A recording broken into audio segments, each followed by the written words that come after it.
Merry Christmas. Merry Christmas. It's nice to see all of you on this Christmas Eve night here at St. Joseph. I thank you for your presence, your worship, your adoration, and your prayer. I know it's a packed church, but that's okay. May the Spirit work abundantly and gracefully to each and every one. I was watching The Price is Right today, and I knew it was Christmas because the girl had said for the showcase it was $49,000, and she was $120 away, and so she won both showcases, which valued $101,244. And in the history of The Price is Right, that was the third largest winnings. And she was just filled with such abundant joy. I said, there's even a greater gift, huh?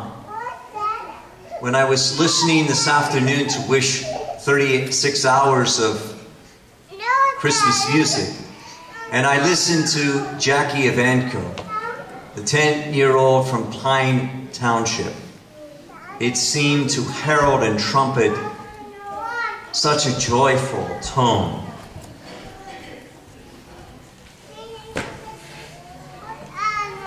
It was Christmas week, and the little boy was near his bedside, and he was beginning to pray.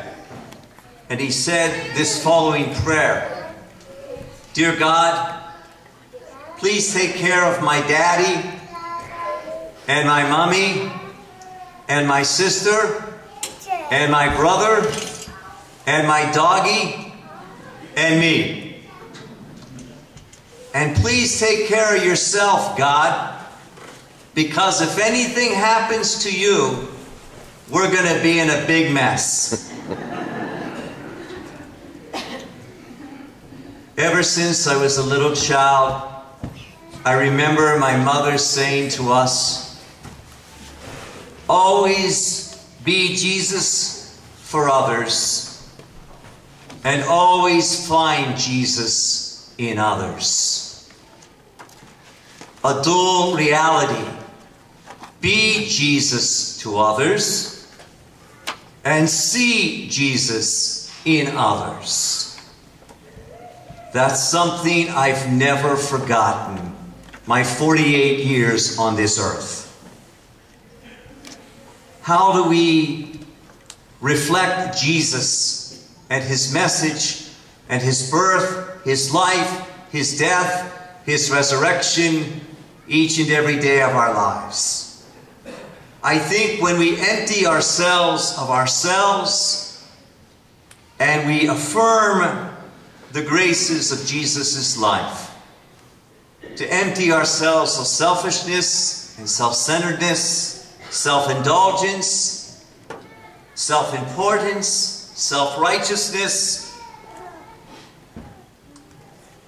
and embrace the reality of God's truth, that God is our strength, that we are called to be holy each day of our lives.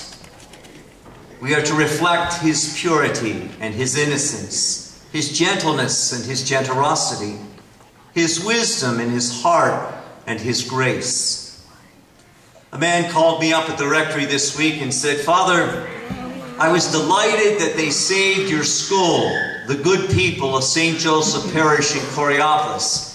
I was so moved and inspired by the showing on KDKA that my children and grandchildren went to get a Catholic education, and I want to make a large donation to your school so that the treasure of faith continues in your community.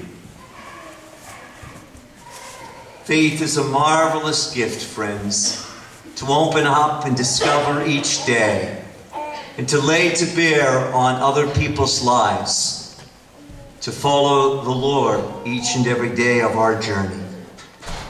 Mother Teresa of Calcutta said, the coming of Jesus at Bethlehem brought joy into the world and to every human heart.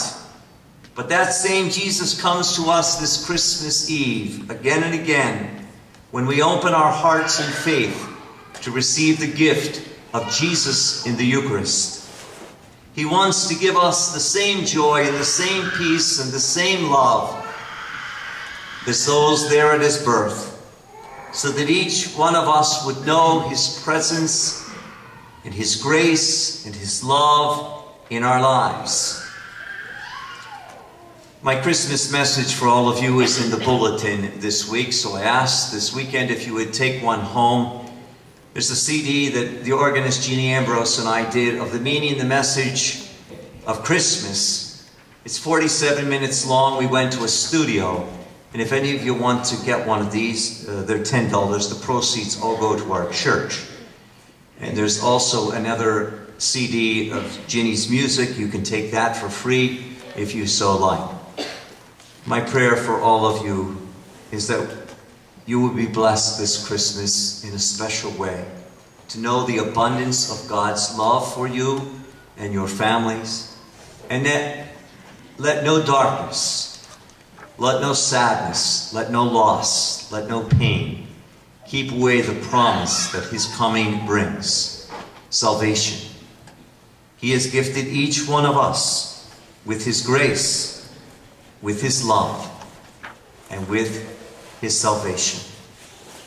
May we walk as children of God, whether we're little, middle-aged, or old. The greatest dignity that we could ever be given is that we are a child of God. I think my mom said it right.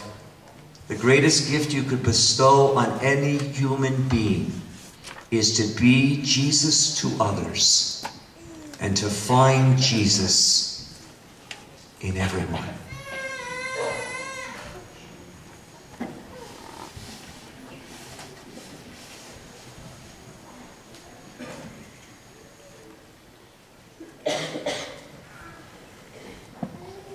Let us stand to perfect.